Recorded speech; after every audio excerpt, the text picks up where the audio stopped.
आने वाले कुछ ही दिनों में सावन माह की शुरुआत होने वाली है। बता दें आपको, सावन का महीना जो कि भगवान भोले को ही समर्पित है। सावन महीने में भगवान भोले के भक्त शिवजी में अपनी अटूट आस्था दिखाते हैं। सावन के महीने में लोग मीलों पैदल चलकर कावड़ लेने जाते हैं। नमस्कार, मैं हूं आरती सिंह और आप देख रहे हैं नेक्स्ट 9 न्यूज़। आज अपने इस वीडियो में हम आपको बताने वाले हैं शिवजी से जुड़ी एक अनोखी बात।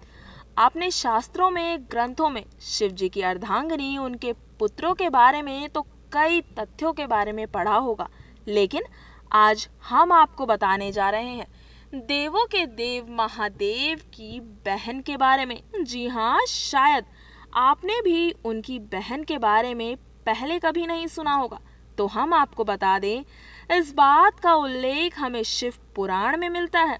जब भगवान शिव का माता पार्वती से विवाह हुआ तो वो खुद को घर में काफी अकेला महसूस करती थी, क्योंकि भगवान शिव तो ज्यादातर ध्यान में ही मग्न रहते थे।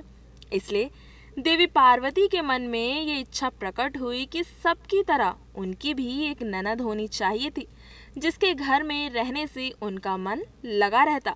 लेकिन देवी पार्वती जानती थी कि भगवान शिव तो अजन्मे हैं, जिसका अर्थ है शिव जी का ना आदि है और ना ही अंत है। इसलिए उन्होंने अपने मन की बात भगवान शिव से नहीं कही। लेकिन भगवान शिव से तो कुछ छुपा ही नहीं और वो देवी पार्वती जी के मन की बात को समझ गए।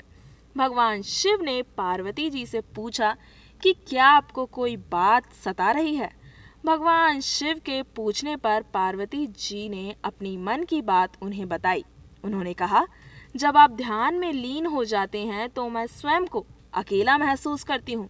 काश सभी विवाहित स्त्रियों की तरह मेरी भी एक ननद होती, जिसके साथ मेरा मन लगा रहता।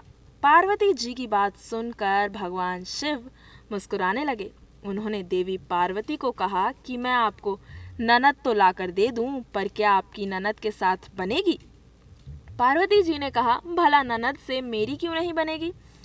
पार्वती जी की इच्छा पूरी करने के लिए भगवान शिव ने अपनी शक्ति से एक देवी को उत्पन्न किया और कहा कि यह आपकी ननद असावरी देवी है।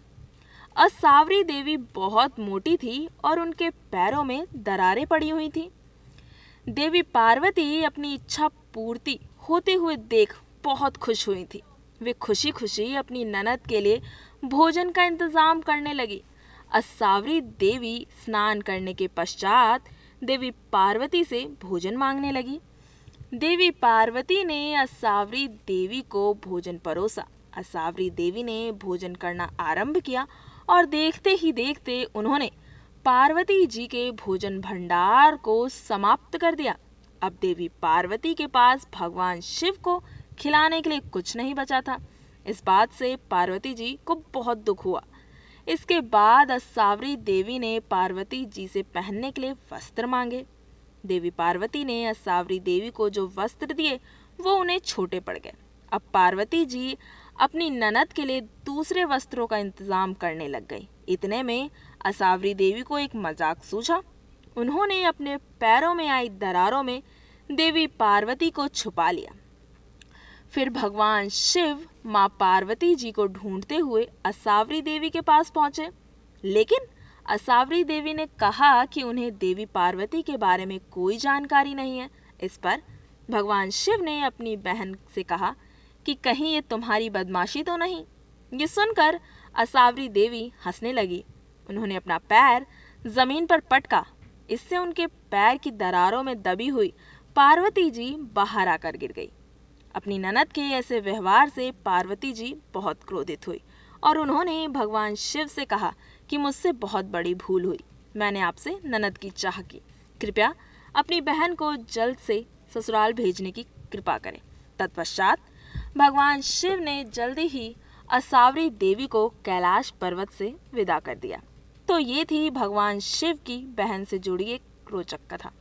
इसी तरह की और जानकारी लेने के लिए हमारे चैनल नेक्स्ट 9 को सब्सक्राइब करना ना भूलें।